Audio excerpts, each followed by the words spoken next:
শান্তিপুর শহরটি ছিল খুব শান্ত। অয়ন এখানকার কলেজে পড়ত, কিন্তু তার মন থাকত রহস্যের বইয়ে। একদিন বিকেলে কলেজ থেকে ফেরার সময় অয়ন হঠাৎ একটি ভয়ানক শব্দ শুনল। রাস্তার মাঝখানে একটি বিশাল ফাটল দেখা দিল। ফাটল থেকে বেরিয়ে এলো একটি শান্ত ব্র্যাকিও সরাস। তার পিছু পিছু দুটি চটপটে ভেলোসিরাপ্টার আর এক ভয়ঙ্কর টিরেক্স। টিরেক্সটা শহরের দিকে এগিয়ে আসতে শুরু করল। অয়ন দৌড়ে পালাতে গিয়ে মনে করল দাদার দেওয়া একটি স্ফটিক পাথরের কথা। পাথরটি সাথে সাথেই জ্বলতে শুরু করল। অয়ন দেখল ব্র্যাকিও সরাসটা ভয়ে লুকিয়ে আছে। সে পাথরটির আলো দেখিয়ে বিশাল প্রাণীটিকে শহরের বাইরে পুরনো রেল লাইনের দিকে যেতে বলল।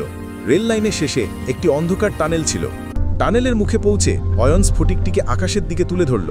তীব্র আলো ফাটলটির ওপর পড়তেই মাটি কেঁপে উঠল। ব্র্যাকিও সরাস আর বাকি ডাইনোসররা সেই আলোর টানে সময়ের ভিতরে অদৃশ্য হয়ে গেল। শান্তিপুর আবার শান্ত। সময় ভ্রমণের এই গোপন চাবিটি কেবল অয়ন আর তার দাদারই জানা।